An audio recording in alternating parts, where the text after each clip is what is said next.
You know Norm? Sure, sure, one of my best friends. Hey, Norm. Fuck you. What are you talking about? Norm What happened? baited me on Twitter. He goes, I'm going to one day tell you the story of how Doug Stanhope changed my comedy career. Really? For good, I hope. Very. Never followed up. Like all like my Johnny Depp Twitter not calling followers for like a year now. And you have no idea what he was talking about. One day I'm going to tell this story. Right. He never told the fucking story. And do you know him? No, I love it. He is on Stern. Right. What Charles Grodin was on Letterman. Yeah, he's just really anytime good. he's on. He's so fast too, like hanging He's out. so good. He's the The movie Dirty Work came out. Here was the review in my hometown paper of my performance in Dirty Work. Artie Lang has all the charm of a date rapist. That's what it said. Okay. Norm looks at that. My mother was upset. Gets on the phone with my mother and goes, "Hey, Mrs. Lang, that's fucking great. A date rapist has to have way more charm than a regular rapist." He thought of that in like 10 seconds. And then my mother burst into tears. Jessie May Peluso. She's the hot. girl that's really hot. She's not one of the You go-to. fucked her? No. No. She's the one that you go, oh, I would fuck her, but I would be in her act so quickly. Right. And you don't want that. Because I stink at fucking. You don't want to get that review from a chick. Who's a comic. It would be 4 to 5 minutes of solid how bad I am in bed. Well, imagine it was like Roseanne. They're like, oh, guess who sucks at fucking? Well, what are you afraid they'd be too clever in the review? Like, I swam not naked, but in underpants with Roseanne in Hawaii. We got shit faced at the best bar That's great. in Honolulu, Was she Arnold's fat then? Tiki Bar. She's never been that Asked fat. for Dawn as the bartender at Arnold's Tiki Bar. Me and Roseanne got fucked up. We walked to the beach. Right. We just shredded down to our underwear. Did you make a move? No, Yeah, of but course I'm not. fucking in love with that woman. She's a great. She's she cool is as hell. So fucking I've funny. met her before. She's cool as hell. Yes. And her and Norm MacDonald were friends because he wrote on her show. And Norm was like, Norm goes, "Hey, what are you going on?" And she's like, "Eh." And after 10 minutes, I was listening to them talk. And after like about 10 minutes, it became this noise. Just a solid bar. I can hear it. But Roseanne is so funny. She's like naturally funny. You know. All your shows anytime, anyway. How do you do it, for Christ's sake? Where the hell is it? The whole week? Just go to huluplus.com/norm. What? I'm trying to speed up through this. Right now, sign up for huluplus.com. Norm MacDonald's podcast copy? /norm. /Norm? You don't get any money from Norm. This isn't supposed to be. It's supposed to be /Bill. /Bill. They said Norm. Well, you know what? I like Norm MacDonald. Let's give him the money for the week. I didn't even know he had a podcast. Oh yeah, dude, Norm MacDonald. Did you see him on Conan telling that moth joke? No. Yeah, you got to see it. No, I haven't. Dude, you know how many comics out there don't give a fuck, but kind of still do? You have to kind of still do to eat.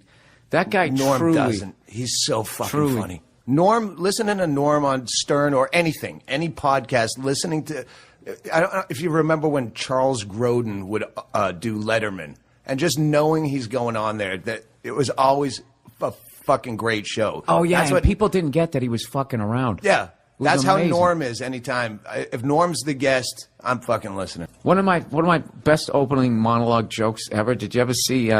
Remember that whole thing when he was doing Weekend Update and they told him to make it funnier. So he didn't. He just was more Norm the next week. So eventually, of course, he gets fired. So then, he goes off into the Hollywood world. He's got a TV show or a hit movie or some shit. So now they bring him back to guest host on SNL. And I'm going to butcher this, but he kind of came out. He's like, yeah, so, people know I got fired from this show. So now they got me back hosting, which means either I got a lot funnier or this show sucks. That's what he opened up with. And I know that wasn't approved. Sorry for the bad Norm. I'll have Jay Moore on to make up for it. That was a great Norm. Then it occurred to me, I haven't gotten funnier. The show has gotten really bad.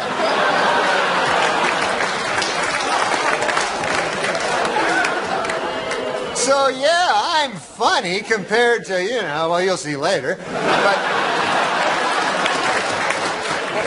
okay, so let's recap. The bad news is I'm still not funny.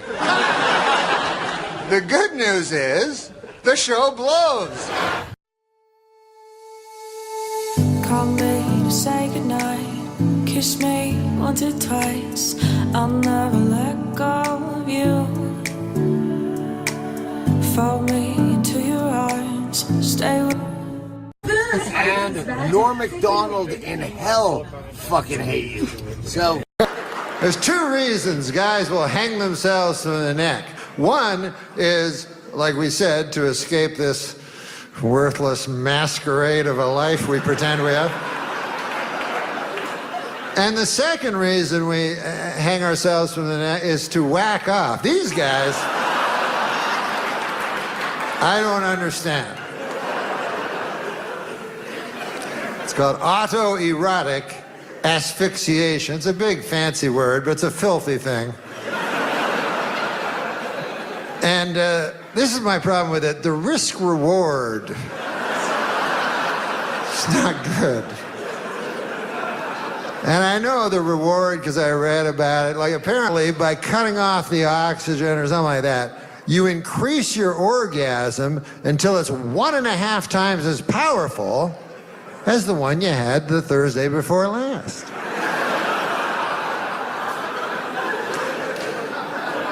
But is that really that important? I mean, we have a lot of things in this country. It's raining in the forest. There's all kinds of shit we have to think about. Let alone whacking off. That's our big problem.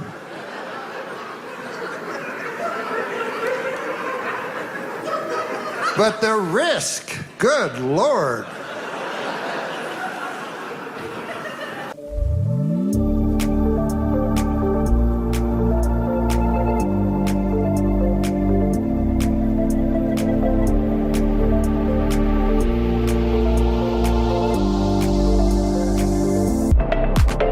I never open up about my own sexuality, but I will right now. Uh-oh. I'm bad at whacking off. What? Bad at it? Yeah. How could you be mad at it? I know. You would think it would be easy. It would be fortunate. You cannot make yourself come? Oh, I can, but at the wrong times. And I didn't even know about lotion.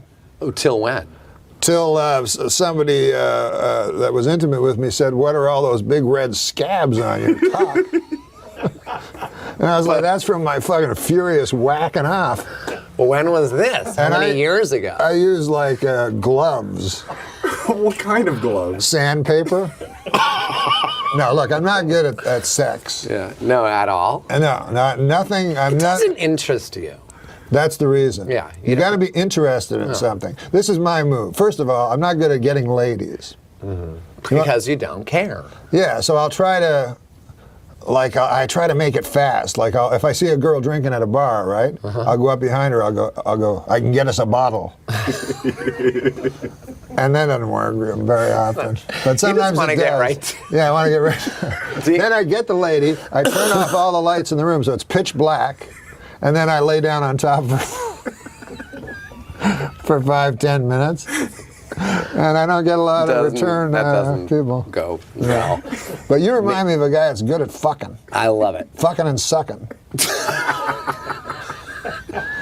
Can I try an Adam Carolla impression? Yes. Yes. Let me try. Do whatever you want. I don't know if I can do it, but give me a subject that I can rant about. Dancing with the talk about stars. people that recycle or people that smoke Let cigars. me tell you something about. Is that what you said? What is it? He's almost like Andy Rooney. Yeah. Let me tell you something first of all about people that recycle. If you're 21 and you're still thinking you should be recycling, maybe it's time for a different sort of, right? Well, he'll have an opinion on the weirdest things, like crushed ice or the cubed ice. Yeah. Go ahead, Adam. The what? The crushed ice or the cubed ice? Yeah. Well, the crushed ice guy is always the guy that's hanging around the island in the Like, how could He somebody... wants the crushed ice. Right. He'll all of a sudden have 30 minutes on crushed ice. It's something about it angers him. I'm not even making fun of him for The it. square ice is more like you get a tumbler, you put your ice in, and you're drinking. And the crushed ice? So, that's why it's almost like Crushed Andy ice Rooney. is like It's some almost kind like Andy Rooney improv. Crushed ice. And by the way, I don't know if you've seen Andy Rooney lately, but that guy with those kind of eyebrows should not be giving advice to anybody. I mean, that's Every like Sunday we go through this. It's like if it, I agree. I like, my favorite thing about Andy Rooney is he uses way too many examples. Give me an example. Can you give us an well, he's example, like, please? there's a lot of cotton now and medication. Here's a bottle of an antipsychotic I take, mostly cotton. Here's another bottle of pills, something called Aleve. Let's open it up here. Mostly cotton. About 13 pills. Most people here would stop, but Andy, keep going. Keep going. So you have to commit. Come on. Here's something called Tylenol. Another one called Advil. I got 35 of them. Here's the cotton. Here's the pills. You know. I can let him keep going. If he can keep thinking the thing. One time he goes, we always use hand dryers in the bathroom, and then the highest production value is the clips they use in the Few Minutes with Andy Rooney. So he goes, we all use hand dryers. Cuts to like a video of a guy's hand under a dryer. yes. Necessary? That's the I guy's. don't think so. The guy's on B-roll. My headphones keep going in and out, but that's all right. How's your battery? New batteries. If I meet one more chick that wants to become a veterinarian. He never said that, did he? No, that's the other one. Oh. Okay. That's Corolla. Oh. That's sort of animal. Oh yeah, yes. First of all, if you want to be a veterinarian. I have a question for you. Yeah. Todd, talk to Adam Carolla as Todd Glass is with us. The thing about Todd that always got me is he's one of those yellow shirt guys. Yeah, go ahead. Who did you want me to talk to him as? Colin Quinn. Oh, Quinn. Talk to Adam Carolla? Yeah. You know, who cares? Colin Crushed Quinn. ice, cubed ice. I gotta listen to Adam Carolla now. He's gonna go off for an hour and a half. I always loved Colin Quinn because it was kind of like he just missed it. Missed what? He was really big, but kind of at the wrong time. Oh, this is Yes. Adam Carolla. Yeah, Oh, okay. I'm very confused right now. No, Norm's a good guy. Adam Carolla. Oh, Jesus. I'm very lost right now. I'm not going to lie. It's okay. You know what? Just shut up. No, we get confused all the time. We did death. Once you do death, on Family Guy, it's like everybody knows you as death. You could be anything. You could build your life as like a heart surgeon, work on that for a while. Oh my God! I just put that. Didn't Adam Carolla take over for you as Death on Family Guy? Yeah, Norm did it first, and then think of it doing. That's right. I just realized that. Some days we get closer. Things that we never really needed. Promises that we never thought of keeping safe. I guess it's never over if we never got a chance. As the old refrain goes, people who need people are the luckiest people in the world. And then there's Andy Rooney. I'd like to take a moment to talk to you about people. People are everywhere nowadays. It seems like you can't go anywhere without bumping into some people. People follow you when you're shopping, they ask you for directions, and sometimes they ask you what time it is. People never know what time it is. They have to ask you. There are over 4 billion people in the world. That's a lot of people. And I suppose most people like each other all right, but I don't. I don't like people, and I never have. I guess that makes me bad. Advertisers are always using people to help sell their products. here's something called cornflakes. It's got a picture of some people on the box. I guess we're supposed to think, well, these people like cornflakes. I guess I will too. But I don't think that. I don't like people, and I don't like pictures of people either. There's even a magazine now about people. It's called People Magazine.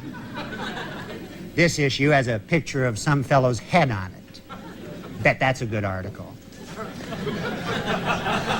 Here's a box of letters from different people.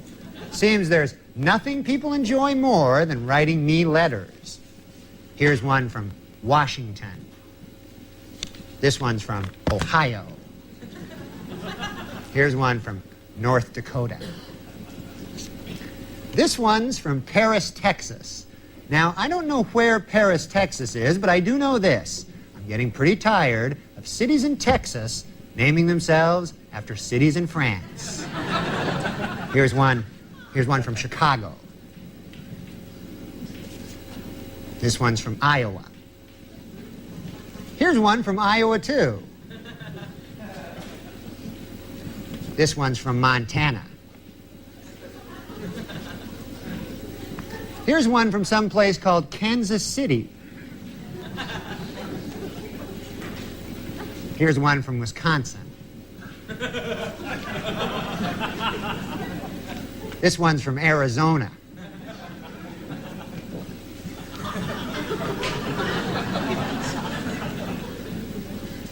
Here's one from Las Vegas.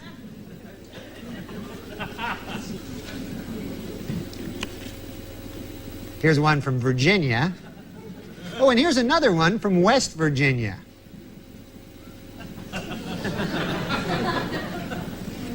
This one's from Indiana.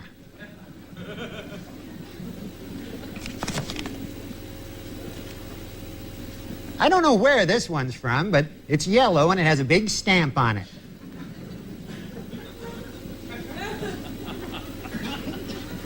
This one's from Colorado.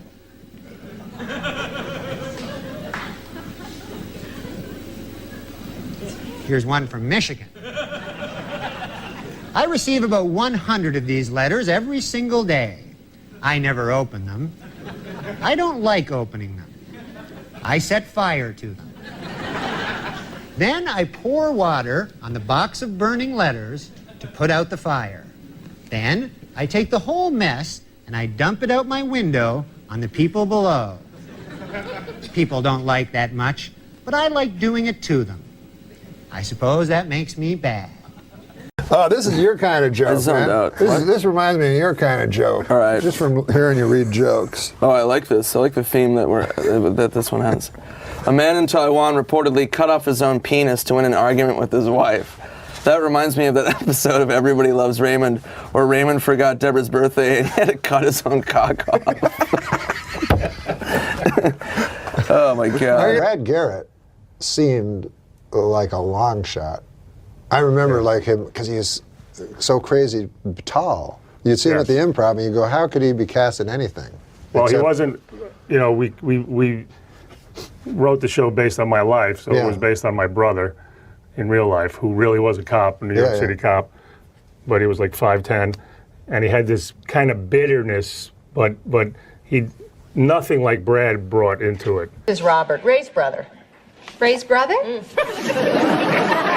Listen, Deborah, once again, it's that time of year where I have to ask you to look deep into your hearts and pockets to pledge your continued support for those of us who risk our lives for you. Yeah, sure, Robert. How much? Let me finish. The $20 pledge enables us to upgrade our equipment, fund our community outreach program, and provide our canine division with crunchy treats. Thank you. And he had bitterness about you, your success? He coined the phrase, this is what nobody knows, which is what I hate, is that Everybody Loves Raymond. Which you hate that. You hate that wanted. Yeah. It wasn't a title I wanted. It was a quote from my brother, said sarcastically in real life. Yeah, he came over to my house. He saw I won like a Cable Ace Award, which we don't. Yeah. And he said, "Look at it. What's this?" I go, "Yeah, I got it at They just gave me an award." And he just goes, "Look at this. Look at our lives."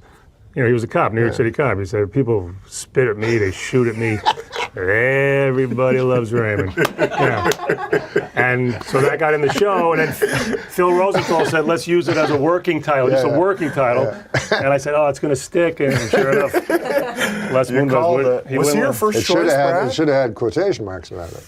No, Brad, they were casting, I was in New York, and they would keep telling me who they think is up for it, and then they said, we found a good choice for the brother, Brad Garrett. And I said, because all I knew him was from Star Search. And he won. He won the first year of Star Search. So I knew of him, and I knew he was this giant impressionist. Yeah. I said, what? And Stu Smiley from HBO said he did this unique take on it. And I saw it, and it was a lucky. That's it. We didn't write that. That wasn't on the page. That persona. And he brought that in. Does he live in Las Vegas? No, but he has a place there because he has that club. I saw him there. You say there's no way we could go back, and that I've broken what we had. Oh, I wish that you would come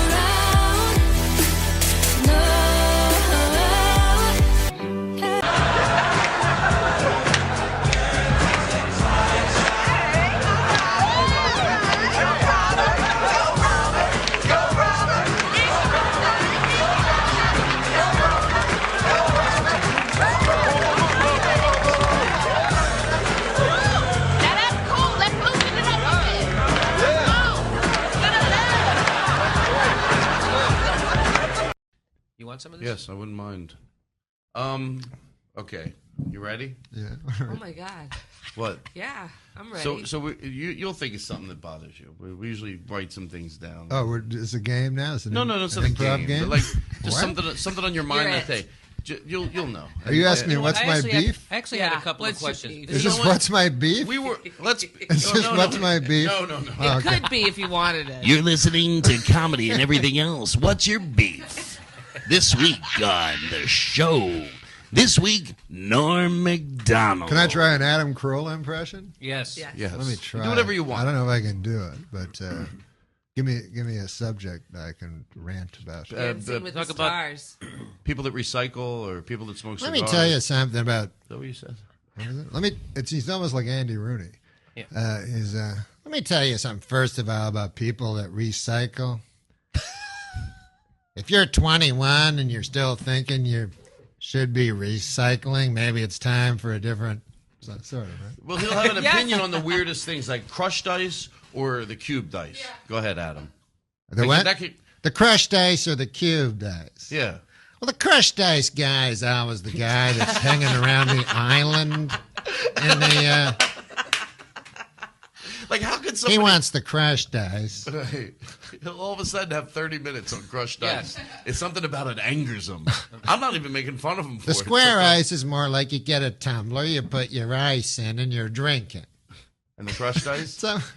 That's almost like Crushed Andy ice Rooney. is like it's almost like Andy Rooney improv.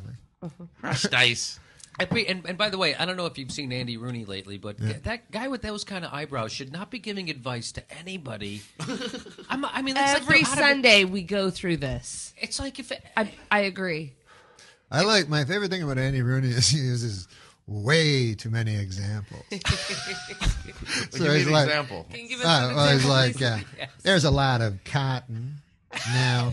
And medication. Here's a bottle of an antipsychotic I take, mostly cotton. Here's another bottle of pills, something called Aleve. Let's open it up here. Mostly cotton. About 13 pills. Most people here would stop, but Andy, keep going. Keep going. So you have to commit. Come on. Here's something called Tylenol. Another one called Advil. I've got 35 of them. Here's the cotton. Here's the pills. You know. I can let him keep going. If he can keep thinking of things. One time he goes, we always use hand dryers in the bathroom, and then the highest production value is the clips they use in the few minutes with Andy Rooney. So he goes, we all use hand dryers. Cuts to like a video of a guy's hand under a dryer. Yes. Necessary? That's the I guy's, don't think so. The guy's on B-roll. My headphones keep going in and out, but That's all right. How is your battery? If I meet one more chick that wants to become a veterinarian. He never said that, did he? No, that's the other one. Oh, okay. That's Corolla. Oh. That's sort of. Oh yeah, yes. First of all, if you want to be a veterinarian, I have a question for you. Yeah. Todd, talk to Adam Carolla as Todd Glass is with us.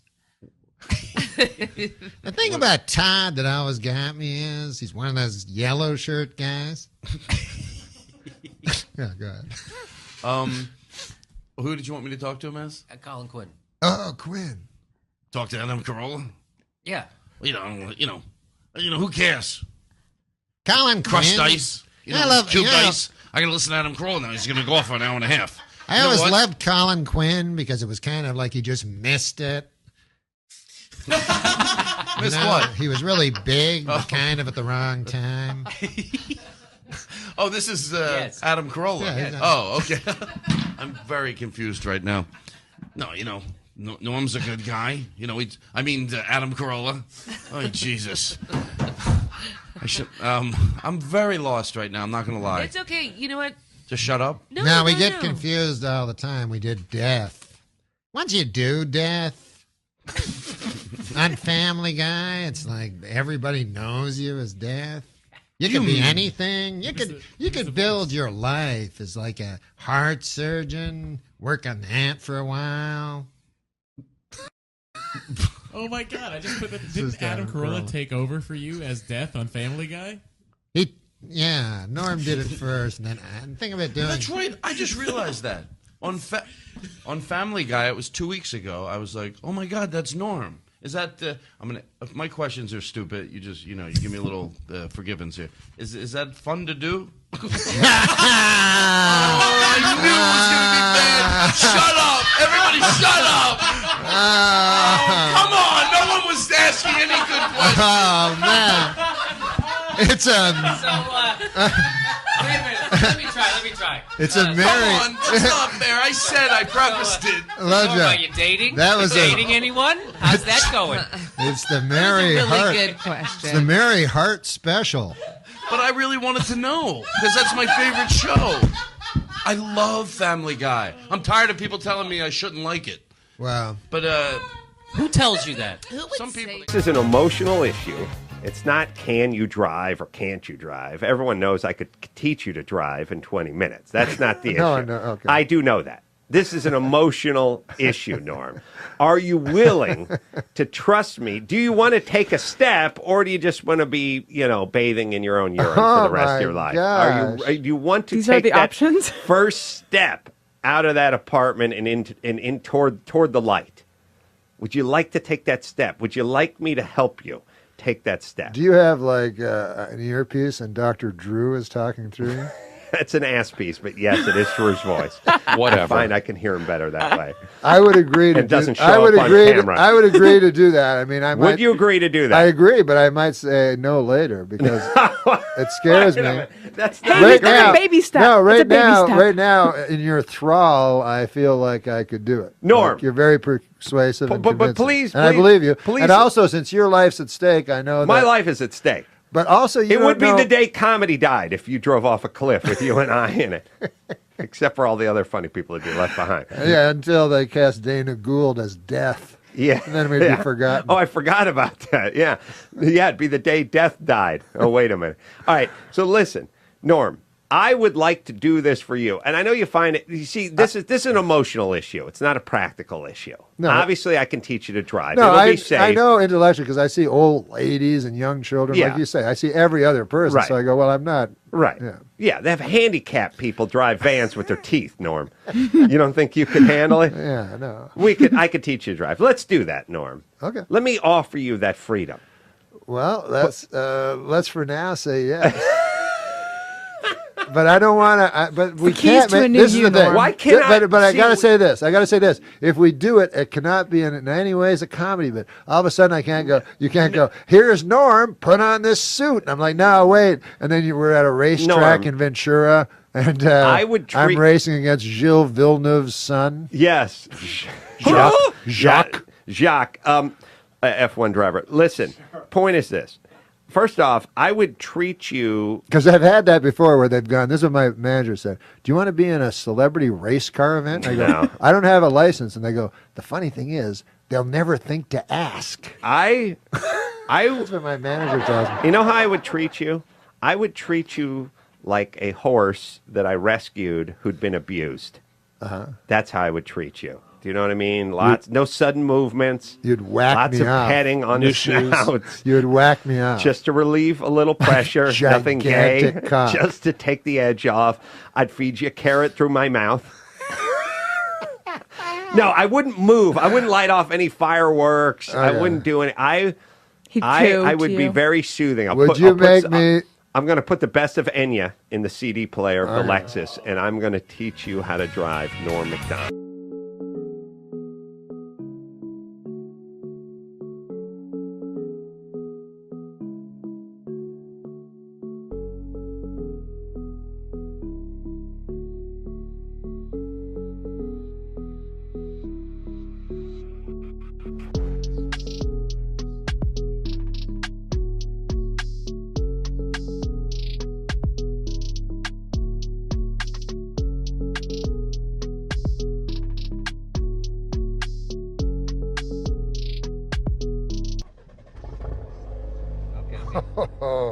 Still have your foot on the brake, gonna put it in drive. All right, let's proceed forward. By pressing the gas. Yes. Take your foot off the brake. Just lightly press the gas, right? There you go. There you go. There you are. And obviously turn the wheel right to go around. Yeah, okay. My God, I'm a good car driver. How do you get around LA without a driver's license? Uber? So Uber must be like a godsend for you, huh? Yeah. Oh, my Lord. Wait. That's not the... Okay, that's great. You know what happened there, Jay? You were going 24 miles an hour. Was that it? Yeah, you're going 24. I confused the brake with the gas momentarily. Oh, okay. Yeah, that's not a good thing to do. Well, look, you're going 47 now. This is a new record. It's a new record. Man, this is fun. Oh, my Lord. Wait, Jay? Okay. You're doing all right. I did something weird there. What did you do? I don't know. I felt an undulate, went like that. Undulating. Okay. Undulating is the wrong word. I didn't feel any undulating. No. You're right. Undulation is like a lady in a dirty club. How fast have you ever driven a car? 212, something like that. 212? Oh my God! Water boils at 212. What? Yeah, no, but it's different. Speed and temperature are two different. Oh, they things. don't correlate. No. If you're going 212, water won't start boiling around you. Step on it. See what she does. Oh my Lord! Put your foot. See what you're doing. 57, 67, 70, 73. Okay, Jay. 78 miles an hour. That's pretty good. It felt like about 500 miles. Oh my God, Christ. Okay. Oh my God, it gets your adrenaline a little, huh? My Lord, God, makes me feel like a young man. There you are. Whew. I think you'd pass your test. You did very well. They certainly won't get you for speeding. I'm Clara Turley. Welcome to the Bible Challenge, where we meet and rejoice in our knowledge of the good book. Praise the Lord. Let's meet our contestants. Stan Hooper is back. Stan is our defending champion. He's won 47 games in a row. Hello, Stan. Hey, how's it hanging? Good. It's hard to believe just a few months ago, Stan was living in our halfway house doing odd jobs around the school. And now he's a world-famous authority on the Holy Scripture. How many years were the Israelites in Egypt? And the answer is 430. Stan?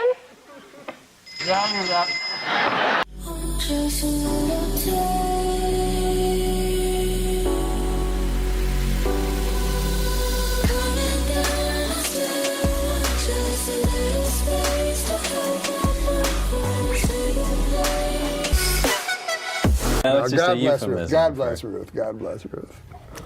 She was named after the biblical figure Ruth, which covers both of our religions. Thank you. The book of Ruth was in the Old Testament. The book of Ruth? Is that really a book? You're not familiar with the book of Ruth? No. Do you know the book of Ruth? No, but every time you talk about Ruth, you always refer to the chapter of Jonah. Oh, that's true, yeah. The whale. Yeah, that's my little joke. And it's not a whale, it's a big fish. One time, Michael Richards, this was before the catastrophe. Yeah. And he said, I'm going to go across the country. He would walk on stage and fall and hit it. And the funniest thing I've ever seen. And then he'd start talking about the Bible. And then he said to me, he goes, I'm going to go around the country. Do you think a man could live inside a whale? I go, I don't, you shouldn't sort of talk about it. Jonah? Yeah, it wasn't really a whale. It was referred to as a big fish, and then people thought That's less whale. offensive. I don't even think a whale's a fish, is it, Steve? I don't know. It's a mammal. It's a mammal. Yeah. What is a mammal? What's a seal? But a seal, though, does it just hang around the how does it get up? How do they get up on those buoys?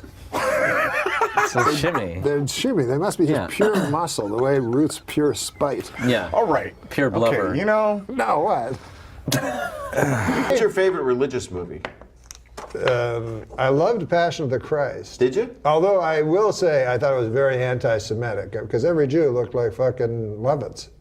You know what I mean? They were all like, hook noses and stuff. So I could see the anti-Semitism. But what I liked was the incredible violence. But you know what was strange? Did they ask them, did you kill Jesus? No. Of course, David Brenner was the biggest comic ever to come out of Philadelphia. Well, that's, again, and he just passed away, and we should talk about him. He's probably watching from, actually probably from down below, getting raped by the devil. Well, I mean, that guy had some sins that he died with, but whatever. No, I'm just saying. No, I'm saying David Brenner led a life that made Sodom and Gomorrah seem like Burbank. I disagree. I don't think the Bible joke is brave at all. I think if you're going to take on an entire religion, you should maybe know what you're talking about. J.K. Rowling is a Christian, and J.K. Rowling famously said that if you're familiar with the scriptures, you could easily guess the ending of her book. Huh? Okay. My other friend was mentally retarded. Now, I know you're not supposed to say that anymore, but that's what we said then, you know, and I understand that term. You know, it means that you're arrested. Your mental capacity has been retarded or arrested. So, anyways, I'll say Down syndrome. I don't care. I didn't say it for a long time on account of I thought people would think I was a doctor. And I'd have to hit their knee with a hammer or something. I don't know. The stewardess comes up. Flight attendant! Flight attendant! I apologize. Words are different now. When I was young, if you were a flight attendant and you were a lady, we would call you a stewardess. And if you were a flight attendant and you were a man, we would call you a... Wait, what? What are you guys thinking? Good Lord. What's wrong with you? I'm outraged. I'm outraged, I tell you. I'm outraged at what you are thinking. Just because I paused for a second. I was going to say a steward. If you're a flight attendant, you were male, we used to call you a steward, you know? But words have changed, folks. That's the way things go, man. They're always going to be different. You know, words, they change. That's why I can't understand goddamn Shakespeare, you know? I remember one time when I was a little boy, I went up to my dad, I said, Dad, I think I'm a little girl. And he said, I thought you had a cock. And I was like, oh yeah, you got me. Now, the only reason I tell you that is to show how hateful we were back then. You know what I'm saying? Now, every person knows that people are nuanced. They're not all evil or all good, you know. My dad did good stuff, you know. He was in the Second World War. You know, he fought Hitler. I mean, you know, he had help. It wasn't like he didn't have a fist fight with Hitler. But I'm saying he liberated us from what could have been the icy grip of Nazism. How about that? So that was his good side, you know. His evil side was this crazy idea he had that having a cock had something to do with being a boy. I don't even know, you know, where you could come up with such an idea. Nowadays, we can't even wrap our heads around that kind of thinking. But people used to actually think that. Isn't that something? Now, in other ways, My father was very progressive. For instance, we had a gender-neutral bathroom.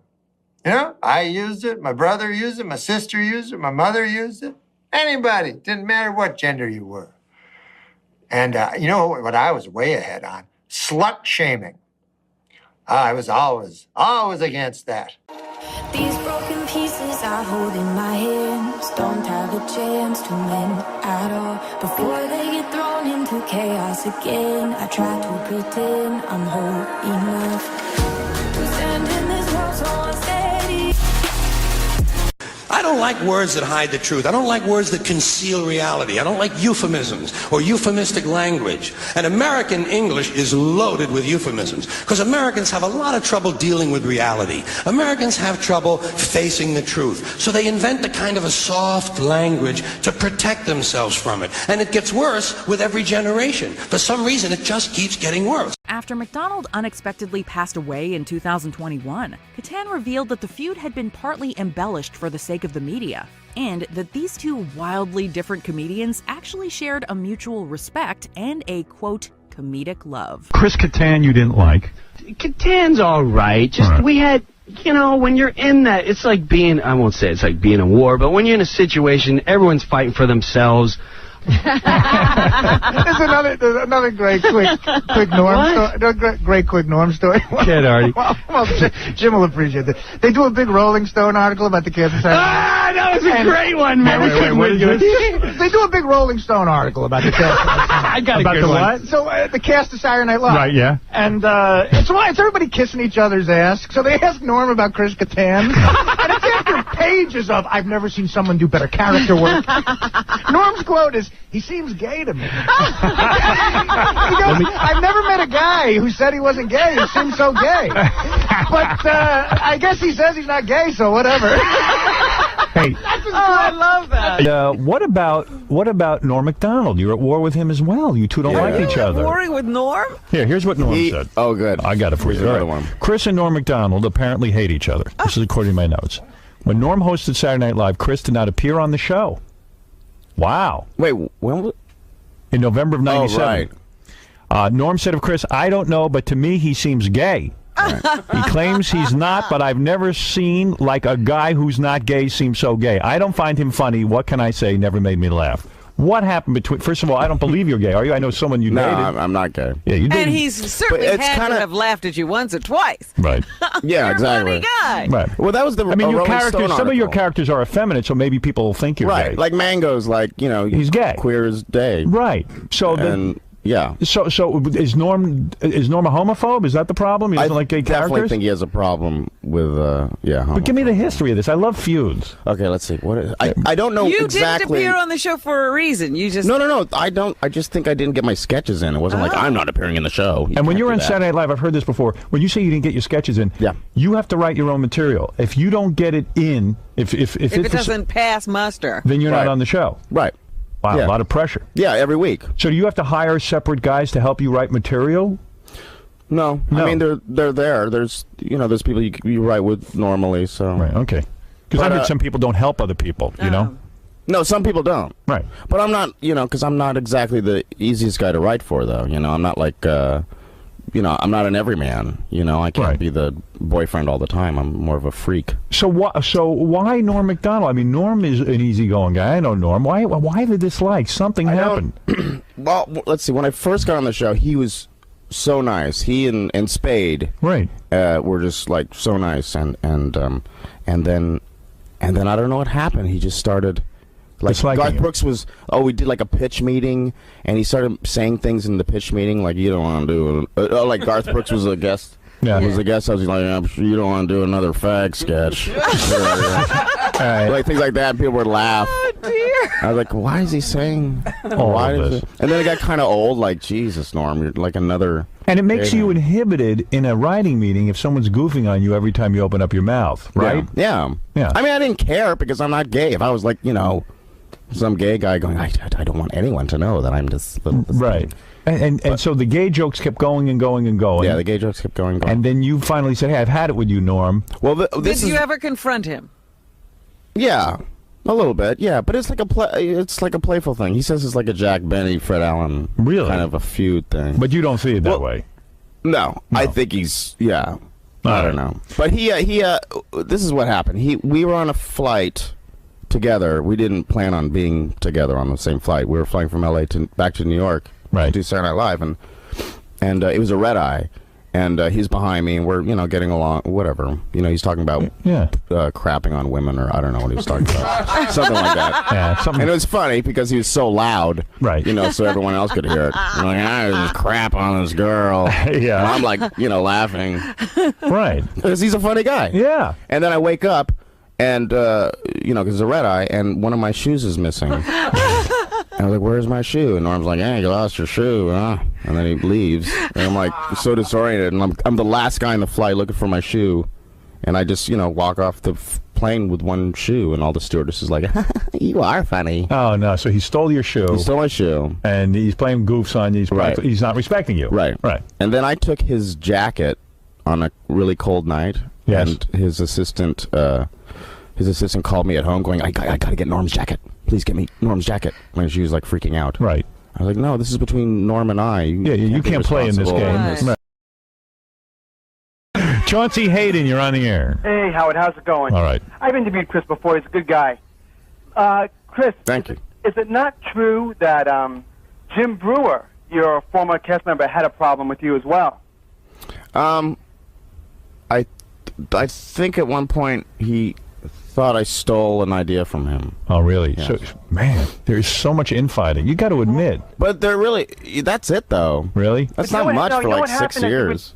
With a lot of the cast members, and I think with Chris, do you remember that Rolling Stone cover came out, and they only put certain members of SNL on the cover? Yeah, that was a big deal. Didn't that cause a lot of strife inside? Yeah, well... Why, they only chose certain amount of people for the cover. It was you. Right, it was Will, me, Molly Shannon, and Sherry O'Terry. And you did the cover, and the rest of the cast felt like, hey, what are we, garbage? What is this? But why be mad at you? It was because of our characters, too. It was like there was the cheerleaders. You were the breakout guys. Roxbury guys. Right. And Mary Catherine.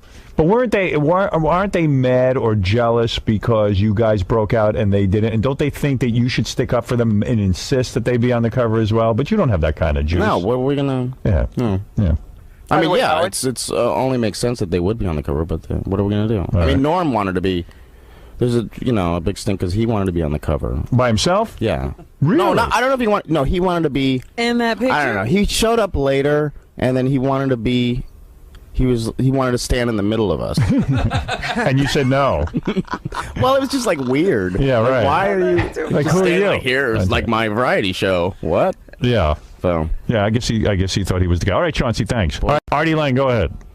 Hey, Artie what's Lang. up, man? Yeah, hey, Artie. Oh shit. Yeah, no, I like Chris. I think he's funny. But what he said before about that Rolling Stone cover is wrong. All right, go. Artie's going to defend Norm. I guess. Okay. Norm represents. You might be wrong. All right, go ahead. No, it's just that Chris made it sound like Norm showed up begging to get on the cover of Rolling Stone. Oh no, he wasn't begging. He was just like assuming he was on the cover with us. And well, he was though. I know he was. But he wanted to stand in the middle as well.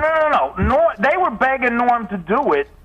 And he thought it seemed weird. He didn't want to do it. Right. He thought it seemed weird to stand in the middle of all you guys. Oh, that's true. They definitely wanted Norm to be on the cover because at the time, I mean, he was the funniest guy on the show. Howard, you've said that a million times. I think Norm is hysterical. He is. I already said that. Yeah, and so does Chris. I think Chris, he made it sound like Norm's begging to get on the cover of Rolling Stone. No. You guys said no. Hey, Artie, do you know why Norm has such a problem with Chris? No. What is his problem? I don't know. I wasn't there when they met or all that stuff happened. He's never really... Well, you are Mrs. Norm Wait a MacDonald. minute, you weren't there during the shoot either, but you know all about that. As a matter of fact, I was, because me and Norm had already done the movie, and I had lunch with his assistant. We went over there. There you go, Yeah, I Artie. can tell you, Howard, it's Christopher Walken. I hosted Saturday Night Live Yes. several times. I think Norm is just a funny guy. He came up to me one day and said, "I'm a big fan." I said, "What's your favorite movie?" He said, "Chris Kattan's a fag." Really? Oh, that's I, for the ridiculous. record, have never heard Norm say that. All right. Thank you, Artie. All right, man. Where are you today? I'm in beautiful New Jersey. All right, we'll see you tomorrow. You want to hear? Go ahead. Go ahead. No, you go. We're on SNL one time, right? This is what Norm just didn't care about anyone. This a quick story. Pamela Anderson is on, and every time a hot chick would come on, Kattan would go over the top to like, "Oh my God!" You know, he'd write a sketch. We're gonna make out. Right. She's hot. She's with Tommy Lee Hammer. Back off. Yeah, right. Come on. So he writes a sketch, and they do this sketch where it's the Twilight Zone when everyone's in pig face or something. Right. All right. So that's the goof. So me, Kattan, we're all in it, and Norm is the guy who's got to go, imagine if you will. And Norm doesn't read sketches, and he's a pro. Right. So he would rehearse it and go, hey, imagine if you will, second time, and Kattan would go, my God, you don't even sound like him. Why would you do that? And I would stand and go, Norm, you gonna hit him back? Like, you gonna say something to him? You just gonna take that from this guy? Now we go to a dress show, which has an audience, and it's being filmed. Right. And again, he starts punking into Norm on the set. Right. He's going, oh my God, Norm, you gonna do it right? It's my only sketch. Right, you don't sound like Rod Serling. Hey, imagine 10, 9, and we're on. Hey, imagine if you will. And he knew the deal. Right. Now we go to air. And Norm still hasn't said nothing. Every time Kattan would say something to him, I'd look at Norm like, hey, man, you're my hero. What's up? Because if you're not going to say something, I will. Right. And sure enough, he'd give me like a wink. I swear to you, he'd give me a wink. I'm like, I don't know what's going on.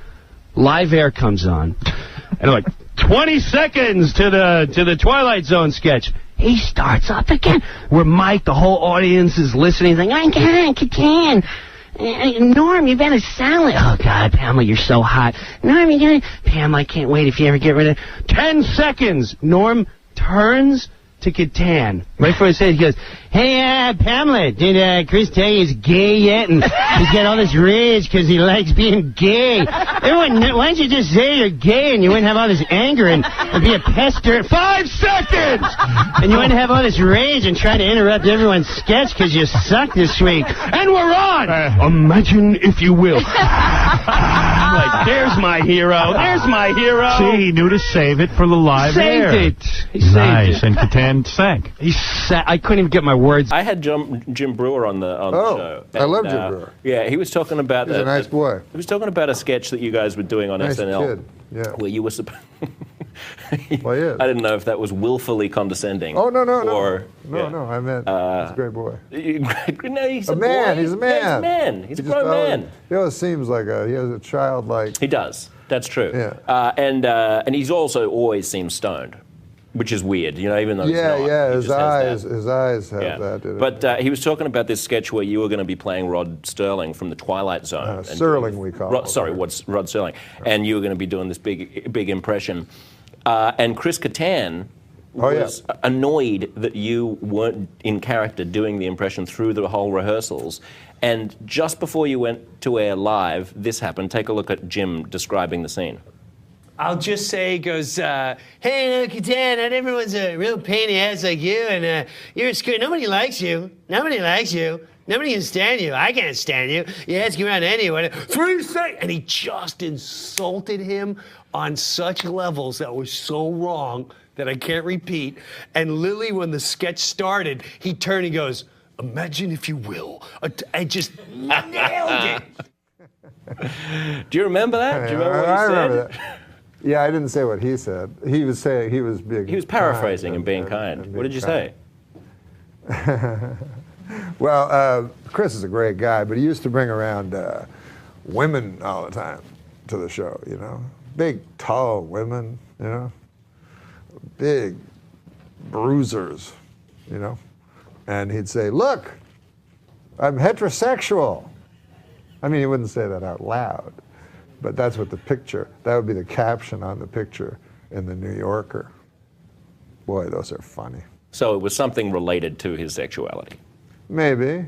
But listen, if I call a person gay, that ain't no insult.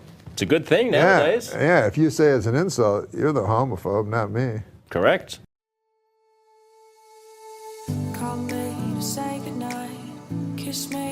once or twice. I'll never let go of you. Fold me into your arms, stay with. Would you care to hear my Anthony Hopkins? I want to hear From Anthony Silence of the Lambs? Yeah, I want to okay, hear. you be your the girl. impression? You be the girl. Jodie Foster? Yeah, just say something. Who recently came out, right? Yeah, but don't put that. I'm not plugging that. Okay, so just say it. Like you're, I don't need I'm Hannibal the cannibal. I'm Jodie Foster. I can't do Jodie. No, just say any line. Okay, Hannibal, you're terrible. What have you done to these innocent people? Clarice, I don't know what you dream about, but I ate a guy. That wasn't good at all. I thought I've never done it. Here's the problem: I've never done an impression of him. Do one. Here's Jessica Biel from Flashdance. Okay. So okay, Jessica. Yeah. Man, aren't you getting ready for your dance? Yeah, I gotta go. I got a big thing tonight. It's like Jennifer. That much. My Jessica Biel and his Anthony Hopkins. It was pretty close. They were pretty close. No, sometimes you think a good impression might come out. Did you ever do that? What? You go, I didn't even hear what you said. You go, man, I like this guy. I'll try him. Maybe it'll come out and sound like him. No, it's the first time you try an impression. Like, maybe I could do Cary Grant. Yeah, I'm Cary. Nah, it didn't work out. Didn't work out. That scene that you guys Daryl, where's Daryl? The scene that you Here's guys my just Daryl. did, the one that you just did. Yes. You did it a few times, so. Yeah, every time we try to mix it up a little, you know. It's good to do it less than more. Sometimes less is more. Sometimes it really is. Sometimes more is more when you're talking about fat women, but less is more when it's acting. Yeah, if you're talking about little women, it's better to talk more about them. Yeah, less is less. With talk women, less about heavier women. But less is more in acting. But with big fat women, less is actually less. More is more. There's no hiding that. It's true. Here's my impression of a big fat woman. Not very good. Hey, fatty. So how much longer are you guys going to be here? What? We're that's it. Let's do a little from the sunshine. We flew in for a half hour. Let's do a little from the sunshine. We're here for another week, I think. But next year the sunshine was. You want to hear a little? I don't know any from the sunshine. I don't know. Well, they said we could add a little bit off. Yeah. Hey, we got to get together, get back on the road again. See, do our vaudeville act. I can't do that. Why not? Don't you see I got all this paperwork to do? Yeah, you're balder than anything. Wait a minute. If I weren't 70. Let's see. That's good. I got all this paperwork to do, and if I weren't 70. I know him since I'm a beginner. And my first comedy club gig ever is in Catch a Rising Star, Princeton. And Norm MacDonald, this is 1990 or 91. Norm's done a few local talk shows in America, small time, but he hasn't made it in America. He's kind of got a little following, and it was a big gig for me. And I'm hosting Norm shows, and this is when Andrew Dice Clay was the #1 comic in the world. And Norm was so different than that. Yes. Yeah. But comedy was hot, so the club was packed every night. And Norm had this weird accent, and his jokes were long, and they were often absurd, and, you know. But here's Norm, this goofy Canadian accent, really telling these long, weird bits for 8 shows. And he probably bombed 3 out of 8 shows. Whenever he killed, which was, he would kill, when it was a sophisticated crowd, he would get him and he would kill. He would just go backstage, he'd pull out a deck of cards, and he'd make me and Rich Voss play poker with him. When he bombed, inexplicably, he would go to the exit and say goodbye to every single person.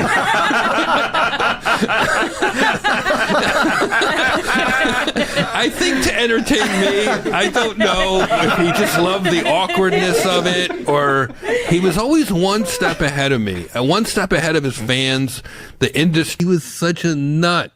I love that. That's a committed person. But that's what I loved about him. He was just grasping fame and figuring out how to be to be different. And also one of the nicest, most genuine, authentic people. Paradise with your body, I don't wanna share. We're making dynamite, explosive love intentions building in the air. Yeah. So baby. And they go, you know, coming up, when Norm, because Norm started in Canada, you know, he's Canadian. Yeah. They go, whenever he killed in these early years, working a weekend at Yuck Yucks or something. Yeah. When the show was over, he'd just hide, or he'd just go in the green room and sit there. But if he bombed, which Norm is the kind of comic who, like, every other show. Yeah. Because he literally, like, he just didn't care. When he bombed, which was, like, semi-regularly, he would wait in the hallway to shake audience members' hands. So that they had to see him again. So they're leaving. He's like, how you doing? Hi. That is the most gangster move. Yeah, it totally is. But if he's like, if I kill, I don't want to do that. You know, I'm old enough to remember back to simpler, more innocent times when the worst thing you'd hear about the news was hijacked jetliners flying into buildings. Oh, now, Gilbert, you're going to get into trouble again. I spoke to Johnny. Oh, He loved it. Is that right? Yes. He goes, oh, that's a funny joke. Yeah, I'm not bringing up the fucking tsunamis. No, but how much money did you lose on that? A lot more than we lost with the Mangrave. The Aflac duck. Yes. Did you lose a lot of money? No. In future, no. It was $5 a commercial. That's more than we got for the Mangrave. Oh, I bet that was a lot of fucking money. I want to return this duck. Why? It's very annoying. It just says the same thing over and over again. Go ahead, say it. Say it. Just once, say it. What about him? If you're hurt and can't work, you get cash for bills, rent, food from Aflac. Okay. Aflac. If you're hurt and can't work. This is much better. At least I learned something. Because it was set, right? You didn't have, would you go in and just do a whole year's in one? No, they'd have me come in each time to do new ones. Oh, they would. And then they wound up firing me, getting a new guy to imitate my voice for less money, thus bringing closure to a horrible tragedy.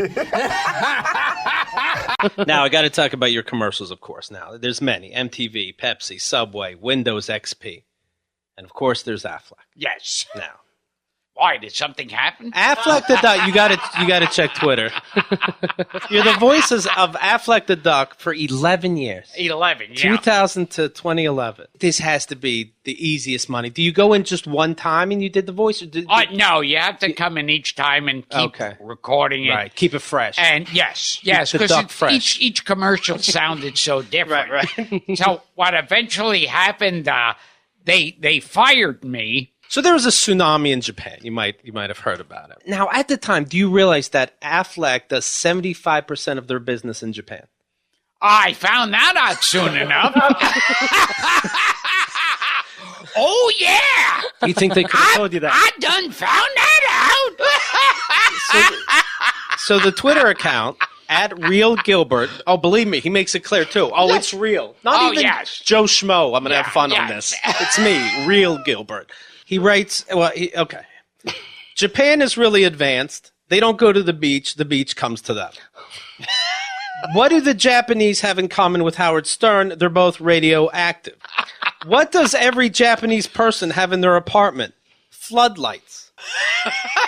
I just split up with my girlfriend, but like the Japanese say, there'll be another one floating by any minute now. I do remember he was tweeting so much, my lights started dimming. Yeah. See, but you notice when you were reading the tsunami jokes, everybody here was laughing. Yes, that's true. And see, that's the thing. That's what matters. You know what else? Right. Yeah. None of us were getting $1 million. Yeah. And also, we waited a good 48 hours afterwards. Oh, yes. Well, that always got me when they say too soon. Why is it okay later? Yeah, because it's like, you can make a joke about the Titanic now. Right. And it's like, I'm thinking, so if you make a joke about the Titanic now and you're a good person, because you didn't do it back then you're saying, okay, I waited, fuck those people who died on the Titanic. I think the rule is, as long as the Red Cross is still looking for money specifically for that disaster, you gotta wait on the jokes. Right. If the 800 number pops on the TV every other hour. Yeah. Who do you use for insurance? Progressive! So you can do Blue Cross Blue Shield! You're very versatile. You would like people to know that. Allstate! Well, guys, it is a bittersweet night for us tonight. Yeah, on September 14th, our friend Norm MacDonald passed away. That's right. Norm is the reason that I ever wanted to do Weekend Update, and so tonight we thought we'd turn the last few jokes of Update over to Norm. Thanks, I'm Norm MacDonald, and now the fake news. At the White House this week, President Clinton officially came out against same-sex marriages. What's more, the president said he is not too crazy about opposite-sex marriages either.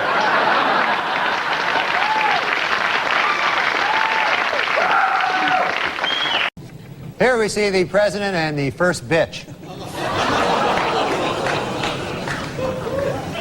A new airport planned for San Diego would actually be located 3 miles out in the Pacific Ocean, built on 40 by 20-foot floating cylinders. It's all part of a plan by city officials to have a huge disaster.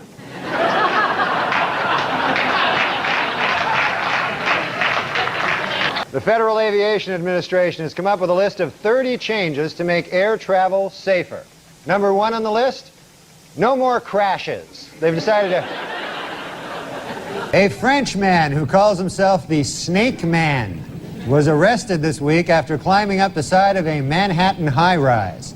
Yep, he climbed right up the side of a high-rise. Just like a snake.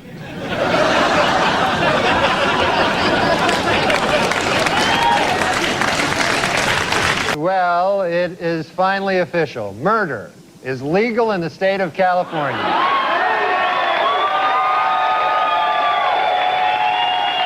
In a brilliant move during closing arguments, Simpson attorney Johnny Cochran put on the knit cap prosecutors say O.J. wore the night he committed the murders. Although O.J. may have hurt his case when he suddenly blurted out, "Hey, easy with that. That's my lucky stabbing hat."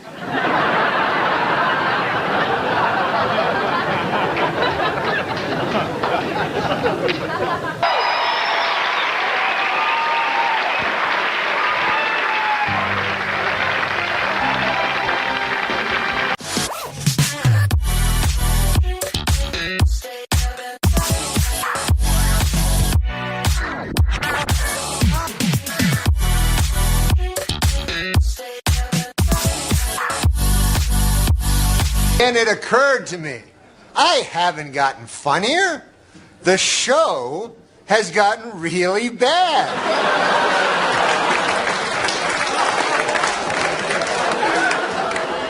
So yeah, I'm funny compared to, well, you'll see later. Our next panelist for Broadcast Minds began his career in stand-up comedy, and his early writing work for Roseanne and Dennis Miller opened the door for him to join the cast of Saturday Night Live, where he was the anchor of the Weekend Update with his trademark line, "Now the Fake News." You can catch him on the Video Podcast Network's Norm MacDonald Live. Help me welcome the incomparable Norm MacDonald. Thanks for coming, man. Thank you. And now for the moderator. Tom Green is one of the most unpredictable comedians on the earth. He's was the host of the Tom Green Show on MTV, and he's a pioneer of internet television, doing a live daily show from the comfort of his own living room, Tom Green's House Tonight. And he's also the host of the current show on Access TV, Tom Green Live. And recently he's released one of the finest beers to ever come out of Canada, Tom Green Beer, the most consistent branding man in television, Tom Green. Yeah.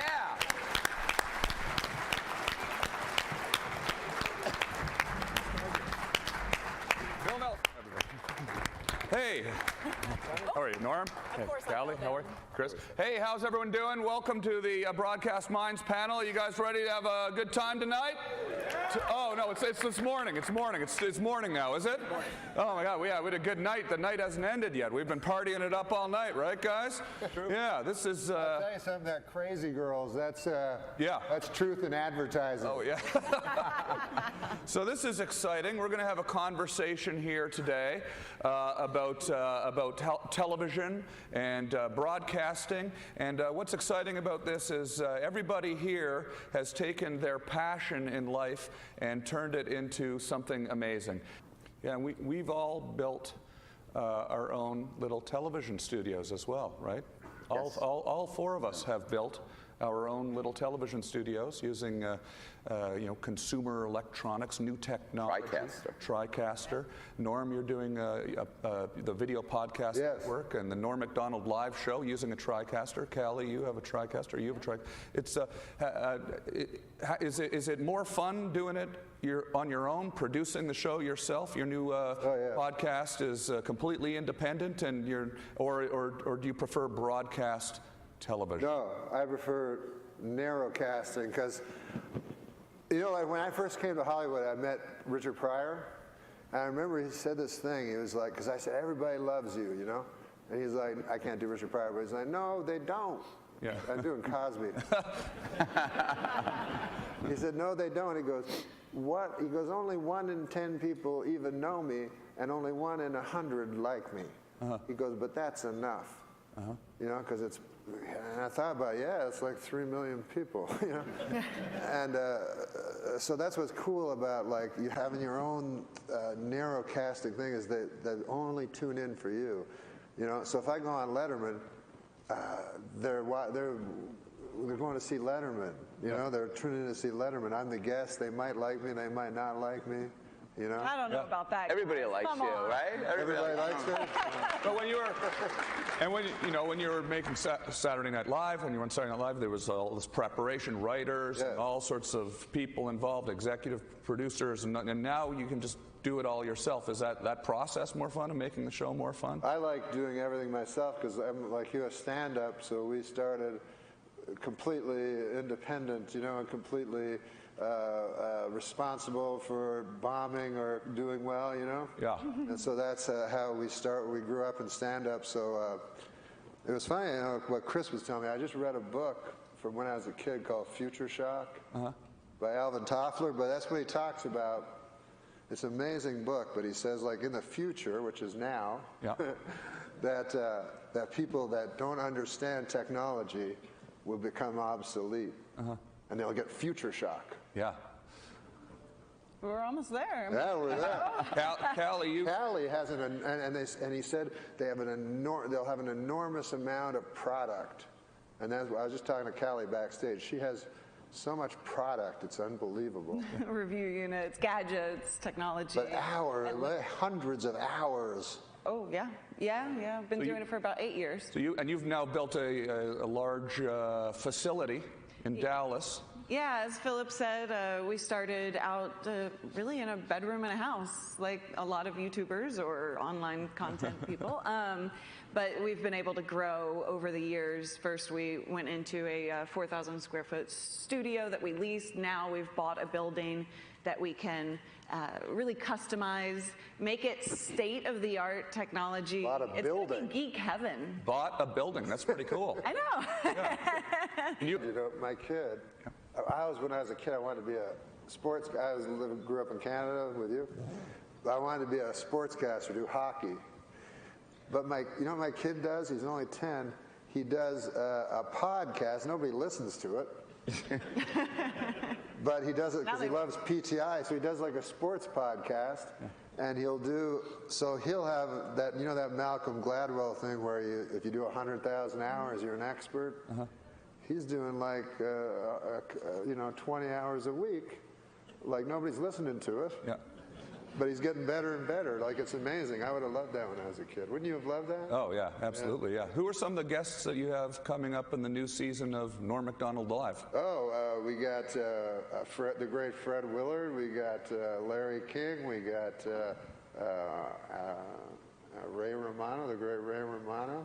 Hey, we had Mickey Rooney booked, but Yeah. We would have been the last guys. Was he really? He was booked on that ticket? Yeah, he was booked for the next week. Yeah? Oh, wow. Yeah. Now, I didn't mean to bring everybody down. He had a good life, you know? Yeah, sure. Yeah, is there stuff that you can talk about on the show? Does this conversation go off in crazy directions that you wouldn't take it? Well, you know, the interesting thing is, like, when you have no notes from censors or anything, so the first shows were like, you know, practically pornographic. Yeah. Like, you just say anything that comes to your mind. So you have to, you know, censor yourself, like. You have to decide who your audience you want to be, who they are, and where you want to go with it, and then you have freedom. But you have to, yeah, you have to sort of give notes to yourself. Yeah. Like, there was a great Bob Dylan line. He said, what do you say? If you live outside the law, you must be honest. Yeah. You know, so that's what I think. Like, if you're not, if nobody's telling you what to do, you gotta do it. You gotta tell yourself what's right and wrong. You know. Right. Yeah. Now, Callie, it might be interesting from your perspective to tell people like how you've built up what you do from scratch. You started this in your house, and she makes money. And you make money. Yeah. We use a service called Patreon, and you know, I don't know how many viewers are out here right now, but we have so many people who are willing to support the show on a monthly basis just because they love what we do. They get the show for free, and they will always get it for free, but they continue to just give us money because they love it. And they want to be part of the family. Patreon? Patreon, exactly. Chris, you like using Twitter? I do use Twitter. Norm, you like using Twitter? I use it all wrong, but we all enjoy using Twitter. How often do you tweet, Norm? I notice you. I follow you on Twitter. Yeah. You're often tweeting in the middle of the night. Yeah. Do you just wake up sometimes in the middle of the night and just feel the urge to tweet? Yeah. Yeah. Well, you know what I like to do? Because I like tweeting, and then mostly I like reading my fans, a lot of who hate me. I don't know why they're following me, but that's what's actually interesting. Like, I remember when I was on Saturday Night Live, Lorne Michaels told me the first year, he goes, you know, people will come up to you in the street and say they like you and you'll think you're popular, but the people that hate you don't come up to you. And I was like, oh. So every time a guy complimented me, I go, oh, that guy probably hates me. But then, it's true. Yeah. Because when you get Twitter, you're like, oh, I see. Yeah. Now some people like me and some people hate my guts. Twitter has given us all so much more access to all of those millions of people that hate us. Yeah.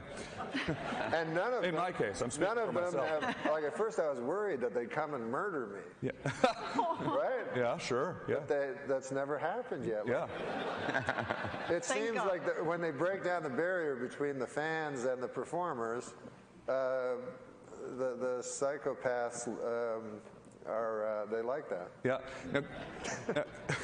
I hope Chris pulls a rabbit out of his hat later. I pull it sometimes out of my ass.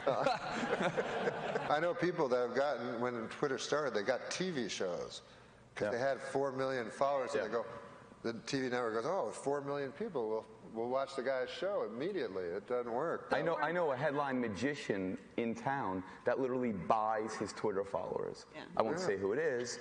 Wow. But buys his Twitter followers. You've inspired me in so many ways because of what you did, you know, back in the day before it was popular, before people were doing it, you know, was really something. Tom was before his time. Giving people the opportunity to kind of control your destiny, right, with a camera. I just say never build a TV studio in your living room. Never do it. Do it in a park or something before you do that. But don't you find also being before your time, like you always are, doesn't pay a lot? Yeah. The pioneers leave with the arrows in their back. Where'd that come from? That sounds painful. I don't know. I just made that up. No, somebody told me that once. No. Sounds like the search. So, Norm, how do you? Let's talk about the technology for some of the technology you guys are using, the actual equipment, and then After that, we can actually open it up for some questions. We can take some questions from the audience. But like, what equipment are we using here? We're using TriCasters, cameras, right? We're using cameras. And the cameras give you the picture. Yeah. Well, what's great about the microphones? New microphones? The sound goes through the microphone. Oh wait, you're supposed down to have a the microphone? wire into the TriCaster. I did a stand-up special, and like I did the other times I've done stand-up specials, the networks do it, you know. And I always hate them, like, and so they'll have like a crane shot, like swooping down, and that's their big thing. They want to do a crane shot. And it's just me. Doesn't distract the audience at all with the crane. Yeah, so you're trying to do a joke, and a crane's coming at you. All they're paying attention to is the crane. So I said, I don't want to do it. Like, I want to do it in a small club. I want to do it my own way. So anyways, I just did it with digital cameras and did like 2 shows, and it was awesome. And then I did 3 cameras, like, I did 2 shows, so I did 3 cameras here, and then in the second show I used the 3 cameras elsewhere. Yeah. So it looks like 6 cameras. Yeah. You know? So, but it was so fun, and you edit it exactly the way you want it, you know. Yeah. And you don't, because I don't shoot the audience when I do it. Like, and whenever I've done a stand-up special, they always shoot the audience. You know, so if you talk about a Chinese guy, they cut to a Chinese guy. Sure. And so, so I like doing it just my own way, and it was like so fun, especially with stand-up, because you know how stand-up, you're very protective of it. You don't want them to mess it up. And I always thought when I saw a stand-up special, anybody's stand-up special, even when I was a kid, like George Carlin, they'd show the stand-up special, and then there'd be 200 names on the credits. And it's just a guy on stage. Yeah. Yeah. It's like, I'm sure, I don't know what those 200 people were doing, but so my next special is just going to have 1 credit. Yeah. Yeah, take it back. Okay, well, let's open up the floor to some questions. There is a microphone right there. If you have a question, why don't you go stand by the microphone, and we will field some questions from our audience. And the microphone is right over there. This gentleman here. What's your name, sir, and what is your question? Good morning, everybody. My name is Carmelo. I'm working for the government in Belgium. The question for You're from Belgium? From Belgium. Belgium, nice. We've got a very nice stand over there if you want to see. Okay. And Belgian chocolate tonight. Okay, bonjour, monsieur. So, I'm a technician. Bonjour, monsieur. Yeah, bonjour. Yeah, bonjour. Je parle français un petit peu. No, Belgium, they speak French. They speak French? Yeah, we speak 4 languages, my dear. Oh, okay, now you're showing Small off. country, too many languages. So from a technical point of view, I want to get your answer on that. What's the technology which today does not exist that you would love to leverage in your own businesses? I know it's a tricky question. Time travel.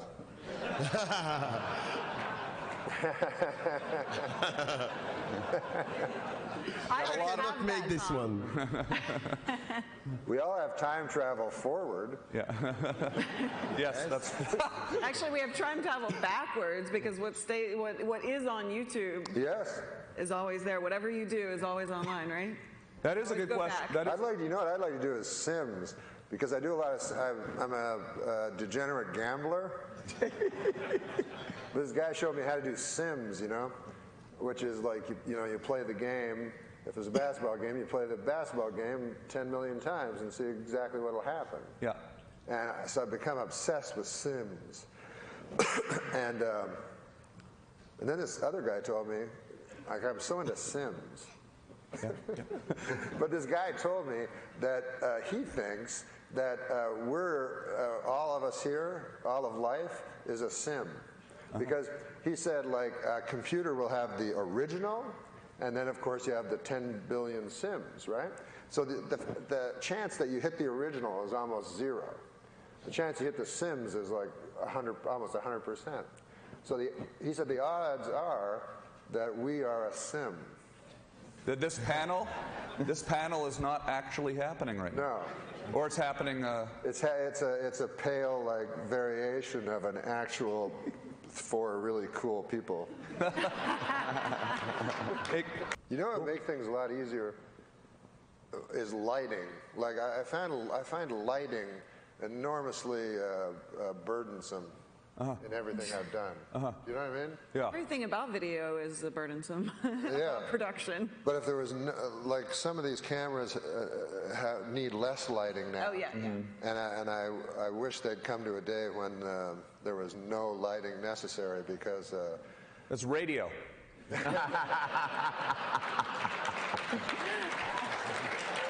A television program, and I decided to make a viral video. Yeah. So... Set out to make a viral video. Yes, I did. Okay.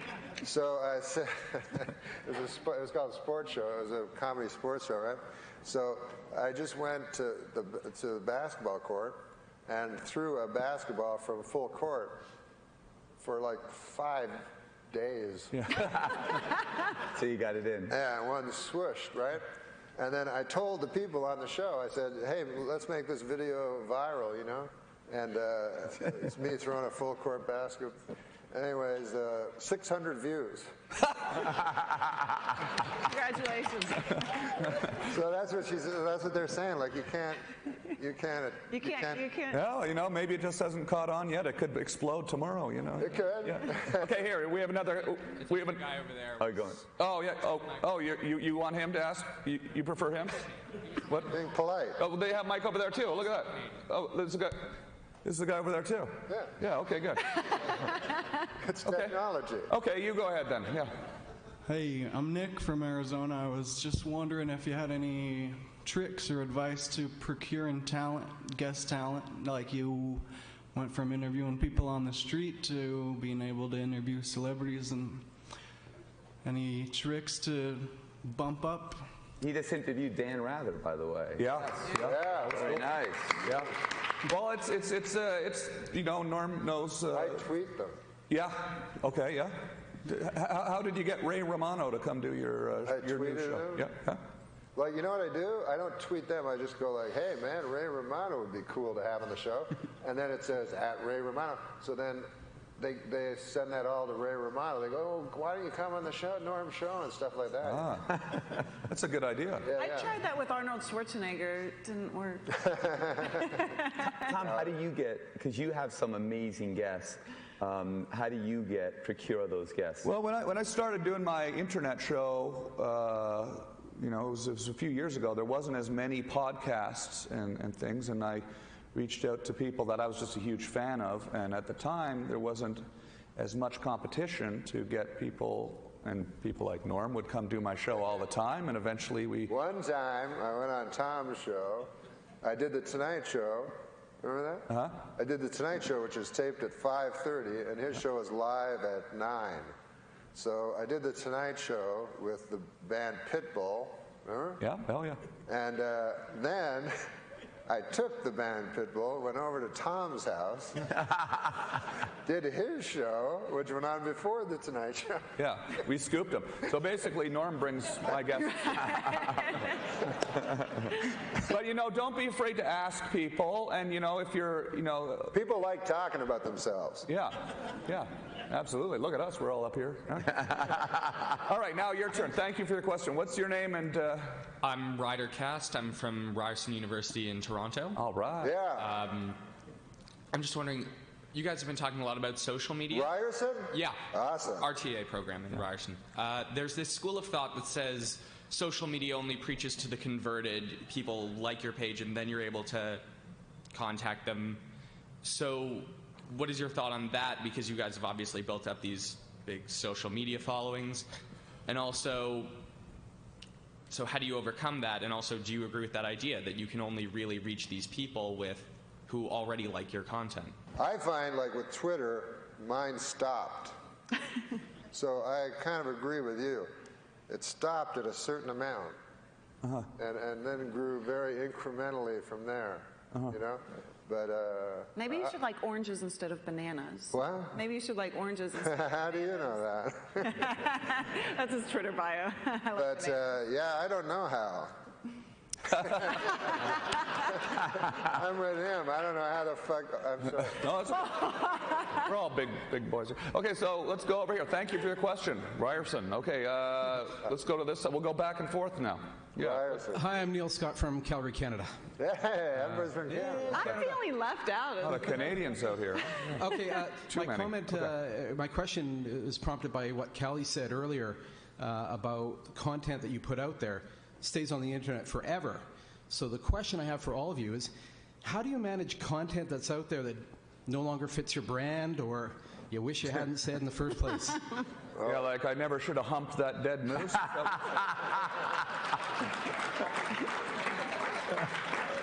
not a day that goes by that I don't think about this question.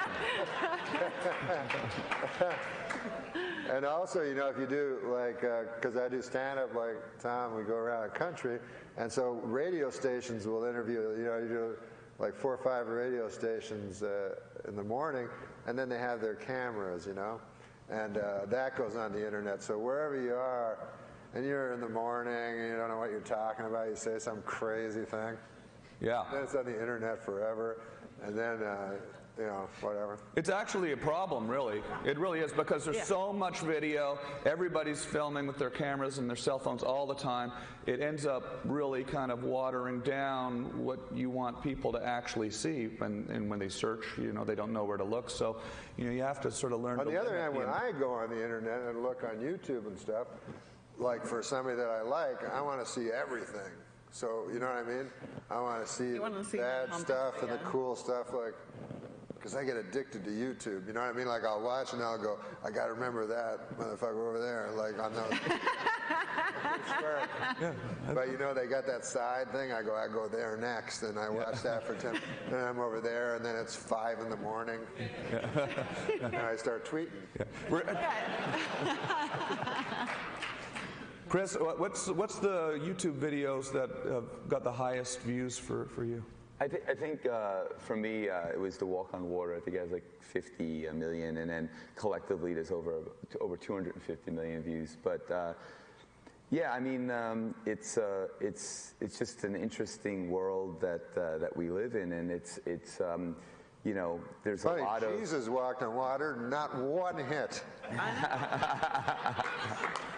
We have time for a few more questions, so let's go ahead with your question. Let's see if we can get these last 3 people in before we run out of time. Okay, hi, my name's Jennifer Dines, and I work at a public access station in Portland, Oregon. And so, nice. Thank you. What we need to do is get people to create their own content and encourage them to come up with their ideas and then see them through to the end. We also have a TriCaster 8000, so that's a good start. But no matter how much technology we have, if their content sucks, no one's going to watch it. And so I guess my question is, how would you teach a public access class? How would you get people to make their own show and have it be of some substance? Oh, Tom, you could answer that. Well, you know, it's like we've been talking about. You need to start with, you know, something that's interesting. Yeah. You know, it has to be interesting. That's, you know, it doesn't necessarily have to be funny. It doesn't necessarily, but interesting is always good. I would say start by humping a dead moose. We've already done that. But we've even had the naked guy, and you know, just didn't. Oh, this sounds like a good show. That's my kind of show. But you know, just people will have to just think of something that people are going to want to watch, and you know, that's what I'd say. What do you guys think? Maybe there's too much information. Yes. Maybe there's too much stuff already. Maybe there's enough. Maybe we can stop. Yeah. So Stop all. So no, the answer is do nothing. Then. Yeah. That would be the yeah. Okay. Thank you. Thank you. We have time for one more question. We have a minute left. We have to wrap We this can up. do 2. There's 2. We have 2 more questions. That was basically my question. 3. What could or should be the future of access television? So she kind of asked that, so I'm willing to pass it on to the next guy. But unless you want to say something. I mean, I guess, but I mean, in all seriousness, you know, you can spend too much time figuring out how the cameras work and getting everything lit right and setting up your set, and you forget that you still have to have an interesting conversation. So, yeah. Go. Hi, Gary Robinson from LA. I was wondering how you utilize the live streaming abilities of the TriCaster to interact with the audience, or do you mainly use it for podcasting and post-based stuff? How do you guys? I mean, really, you can use the TriCaster in so many different applications. You know, I've used it to have, you know, to roll in content, to have people participate that are at home on their computer. You know, you can. It's really endless what you can do with that thing. The virtual sets, just so many ways. Pre-tape, live. Your show's live, right, Norm? Yes, it is. I'd like to get what's a virtual set?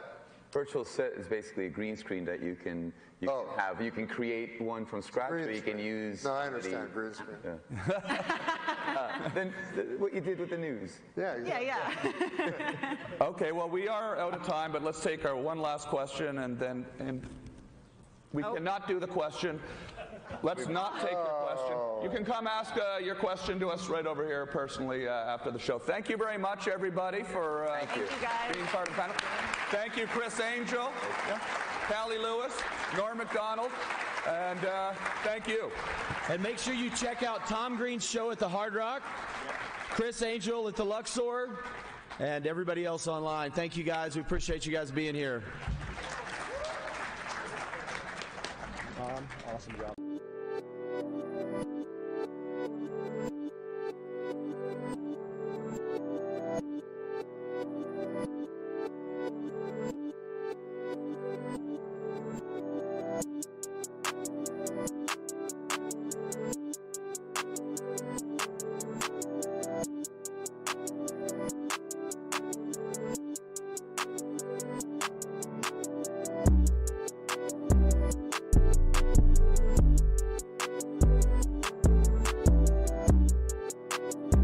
Currently in a relationship, or are you playing the field? Oh my God! What the fuck? What are you retarded? Are you really having a relationship? Come on, I'm serious. Like 3 weeks ago when we started, you were just a filthy bum. Yeah. And now these retards put your name in a fucking magazine. You're all dressed up. Yeah, they told me to dress up for Comedy Week. Explain to the folks what Comedy Week is. You fucking retard. No, can you explain? Not really. This is how I would like to see the election of the Pope. The election of the Pope? Yes, run it. There's the crowd. Now watch. Watch. All right, the door's going to open. And there's the Pope. There's the Pope. That's the Pope. We should explain to the folks that was Michael Jackson. Let's explain. Yeah, explain who Michael Jackson is to the people. Everyone knows Michael Jackson. What, are you retarded? His opponent was this rich kid, you know, this Adam Scott fella from Australia. Oh, from Step Brothers? No, not the actor Adam Scott, the professional golfer Adam Scott. What, are you retarded? So I know you're not retarded, but what are you, Down syndrome? Dance like no one is watching, sing like no one is listening, love like you've never been hurt, and fuck like a goddamn retard. I saw the word retard. Oh, how about this? College freshman Scott Damerow, Larry, set a new world record by using his head to bust 142 eggs, and he now officially holds a place in the Guinness Book of fucking retards.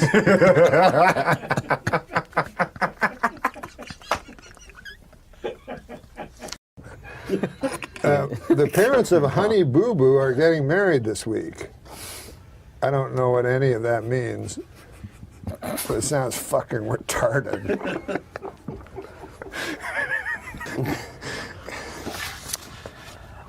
That's a good one. I think my doctor might be retarded. Why? His name is Dr. Retardo. Oh. It's a good chance. Jenny McCarthy recently got engaged to former New Kid on the Block, Donnie Wahlberg. They plan to marry on Retard Island. Why couldn't I have gotten this one? What? You throwing me under the bus on the next one again? No, Give me one of your better ones. I'll give you a good one. My brother-in-law is so stupid. My sister's brother? Right. Sister's husband. Sister's husband, rather? My sister's brother would be my brother. Okay, whatever. He came up with a bucket list. You know what a bucket list? Oh, sure. You know what his first thing on the bucket list was? Committing suicide. Isn't that retarded? Huh? That's just stupid. Have you ever heard of the Falkland Islands? Rings a bell, but I don't know much about it. You're in it. I mean... And come to think of it, I got addicted to you. Oh, no, no, no. And come to think of it, I need somebody like you. Oh, no, no, no. I need someone like you. They opened a restaurant called Melrose Place on it, and then it's right beside my house. And every time I go out, there's all these retards, like tourists, and these tourist retards, like they're always fat and they're taking pictures, standing in front of this restaurant. Yeah?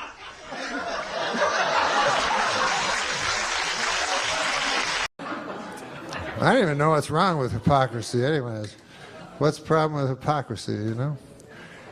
People are always against it. Go, you know what I hate worse than anything? Hypocrite. But imagine your life if you weren't a hypocrite. You know what I mean? Like if you had a kid, you go, okay, Billy, you're 7 years old now. You know what I mean? And then you tell him who you really are.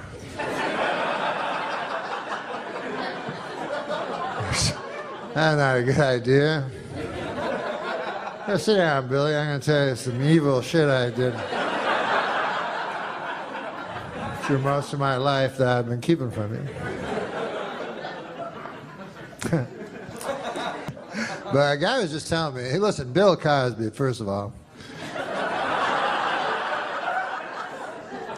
is my hero ever since I was a kid, because I always wanted to be like him, and I got his albums, tried to emulate him, but I didn't like his stand-up, but I like the way he was as a man.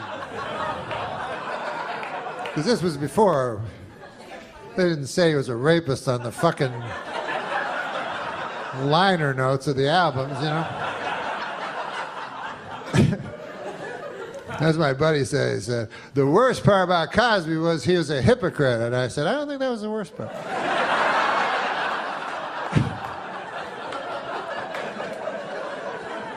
To me, the worst part was the raping. Way up high. And then the second would be the drugging. And then the third would be the scheming. But anyways, hypocrisy would be way fucking down the line, you know, like on the 4th page or some shit. Like, I'm no expert, but I think probably most rapists are hypocrites. You know what I mean? You know, I meet a lot of guys who go, I like to rape, I don't give a fuck. I know it's not a politically correct thing to say, but I like raping. Go, God damn, at least he's not a hypocrite. That's the worst. That's the worst part of it. But he, imagine you're a girl. Some of you will be easier. No, imagine you're a girl, you're in a gift shop in Vegas or some shit, go, I'm going to buy this snow globe for my, it's the most famous guy ever, Cosby, you know, Cosby's there, and he's like, you want to go to my room? It's the biggest room ever. And so you go, yeah, of course I want to go to your room. Biggest star ever, biggest room ever, what the fuck? You don't even have to be a girl, you fucking go. And then you go up, and then you're like, fuck, look at this. I've never seen... And he's like, you want a glass of water? You go, yes, that would be nice. And then you go, why is it purple? Why is it fizzing? Like in a monster movie. Just drink it. It's famous people water. And you drink it, and everything goes fucking crazy and shit. And they come out of it, they're like, what the fuck? I was just in the gift shop. What's that? Cosby cock? I could swear that's a Cosby cock. That's impossible. A Cosby cock? Why would there be a Cosby cock in my face? Wait a second, I remember. I'll call for help. Hypocrisy! A man committed hypocrisy on me in room 10304-204. There's too many numbers in the hotel room.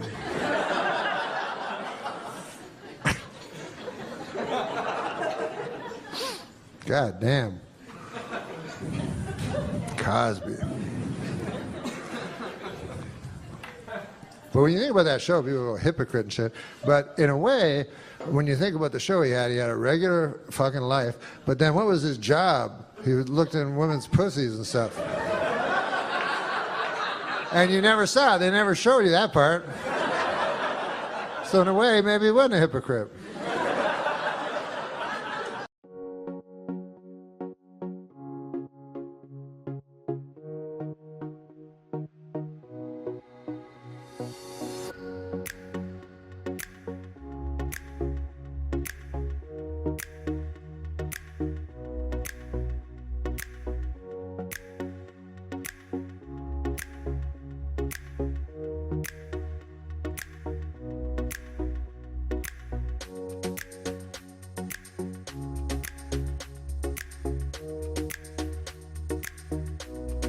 What the H is going on with Tiger Woods?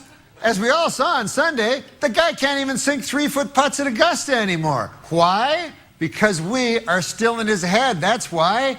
When I first heard about the scandal, like everybody else, I was shocked. You know, I was like, hey, wait a minute. Are you telling me that Tiger Woods, the $6 billion man, the greatest athlete in the world, the super handsome, charismatic guy, you're telling me that guy likes to lie down with ladies? I don't buy it. I don't buy it for a minute. Then, when it was proved true, I got all self-righteous. I was like, I don't like hypocrites. He's a public figure, and that's not how he presented himself in public. He always presented himself in public as a golfer. I didn't know he was leading some kind of double life where he golfed by day and then laid down with ladies by night. If I'd known that, I never would have bought the Buick. Now I'm driving around in my Buick with everybody snickering at me. And listen, how naive was I? You know, what did I think Tiger's life was? You know, was he like, hey, I've won 4 straight majors. What should I do now? I know. I'll go back to my hotel room all by myself.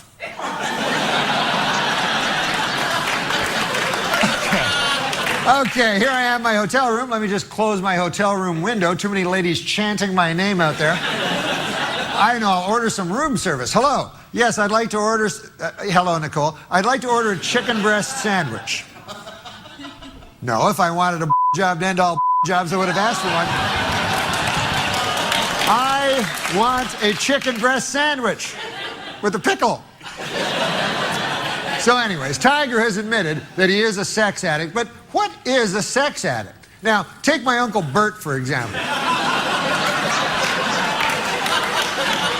A fine fellow. He's been married to my Aunt Ruth for the last 50 years, and they still have a wonderful, healthy sex life. Now, ask yourself this. How addicted to sex do you have to be to have sex thousands of times over half a century with this thing?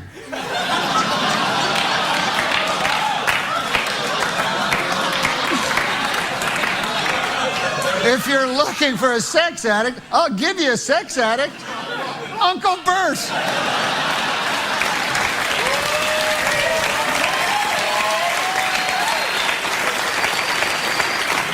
Now, also, Tiger is different than you and me. Now, how many chances do we have in our life to commit adultery? Maybe 10. So if we stray once...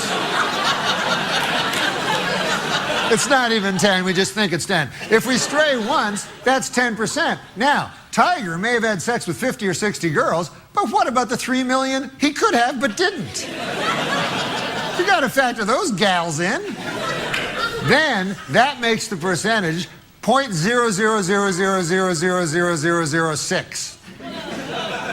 which statistically is 0. So, from a strictly mathematical standpoint, Tiger Woods is the most faithful man who has ever lived.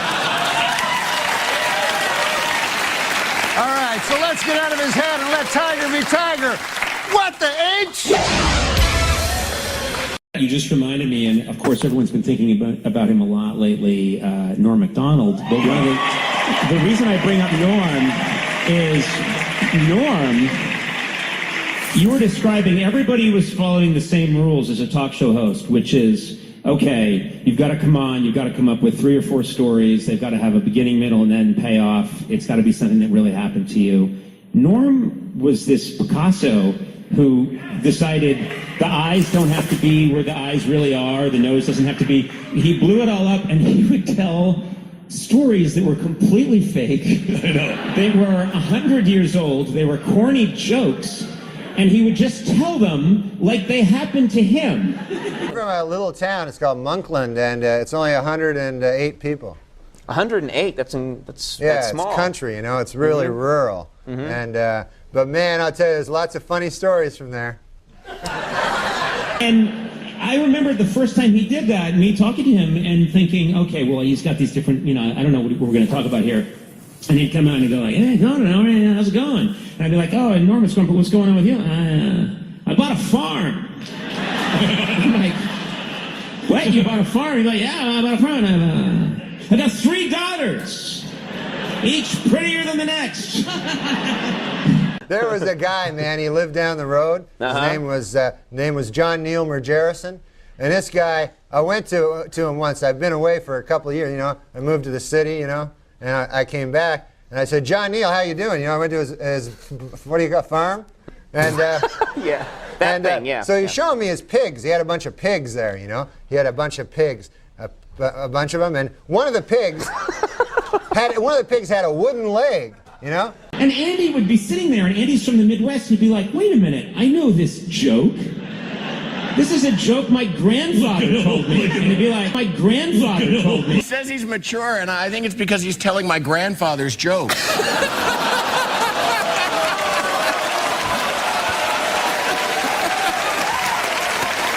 it, both of you. One has a peg leg, the other has an eye patch, and the third one, she had a wheelbarrow. And it's just a joke. And he would do it, dresses it up as a story. Dress it all up, and I would think, you asshole. That's the most genius thing in the world, because who really wants to hear what a celebrity, you know, we're all like, well, there is that funny time that I over-tipped a little bit, I'll tell that story. Yeah. And he was like, no one wants to hear that. No. They want to hear a joke from 1911. He was like the gold. Watching him on your show was the gold standard of, and he was one of those guys. I didn't know Norm at all. I wish I'd never met him. But I would hear all these great stories. I remember watching him on your show once years ago. It was the dumbest bit, where he was doing something and he made some terrible joke and you went, what? And Andy went, what? And he goes, oh, listen to this guy. He's been downloading male porn all day. And then, like, apropos of nothing, and Andy's like, what? Mr. Roper. Yeah. Oh, Mr. Roper? Yeah. That's not a good hero. That's all I got. Better than this guy's hero is some gay porn actor. But anyway. What are you talking about? I don't know. Insane. No. What are you saying? Let me tell you something about gay porn. Seriously. That doesn't mean a guy's gay. I'm not saying that. Because a guy watches gay porn all the time. Did you cut to a single? Just of Norm, really? Gay porn. I enjoy gay porn. I'm not gay. Gay porn is a genre that just cuts across all demographics. You know? Young people, old people, straight people, the gay people enjoy it. Everybody likes gay porn. But this guy really likes it. Now they had to bring it back this week, so they had a compromise. They're allowing one porno magazine. Only one? Only one. Yeah. Unfortunately, the porno magazine that they're putting in is Hairy Guy's Ass Illustrated. Really? Yeah. Well, if you're going to only allow one, I would think that's the one, you know, probably. It's a good magazine, though. It is a good, you know, It's not. People- It's not all just pictures No, of hairy guys' the asses. articles are good. All right. I just read it for hairy guys' asses. Well, see, that's you, Andy. Just people are all different. He was telling me before the show last week he went to the hairy guy's ass mansion.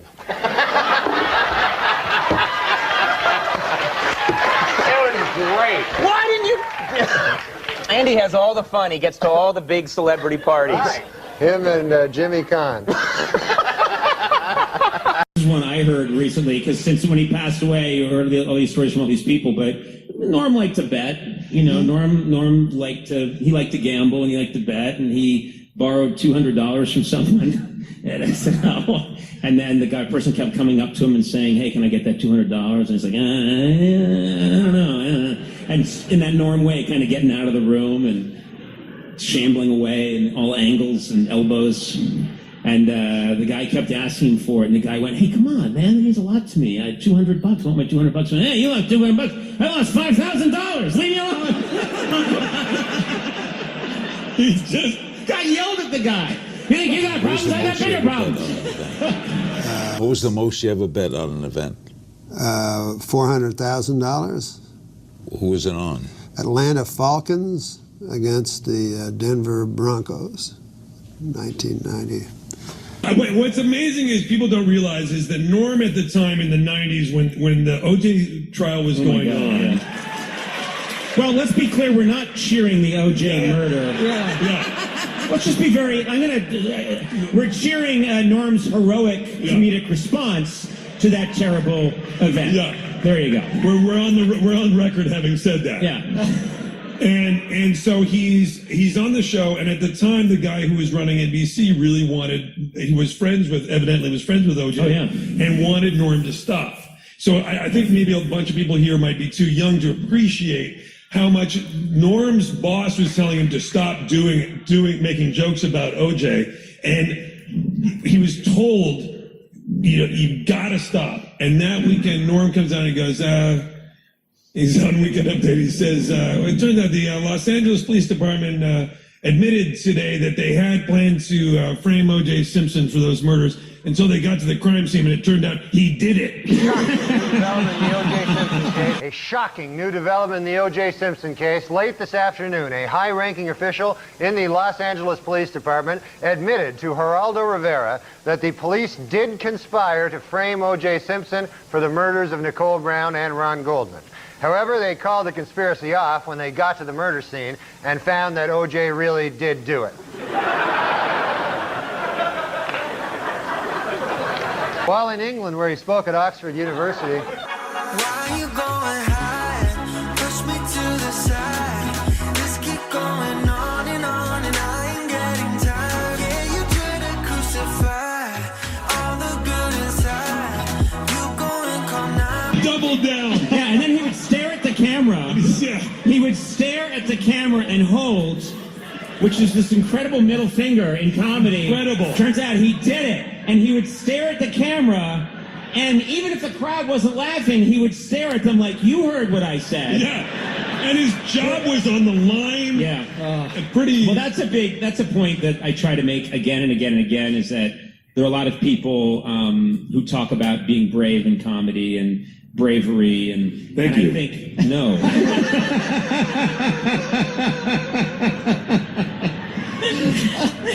The risks of falling off a Segway.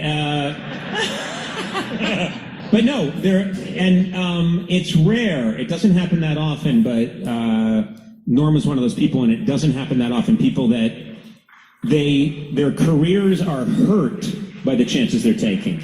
Their careers he would do things that would get in the way of him advancing in show business. Whether it was his stint on the ESPYs or what he did at SNL, he would do things that would impede him from moving up the ladder. And there are a lot of people that don't take any risks and then get credit for being brave. And that's where you lose me, Will. You know? Wait. I'm sorry. Oh, wait, you're talking about me? No, the different Will. You're talking about Ferrell. I'm talking about Will Ferrell. Yeah. Yeah. Man, Ferrell. He's the worst. He's the worst He's guy such a you'll ever... monster.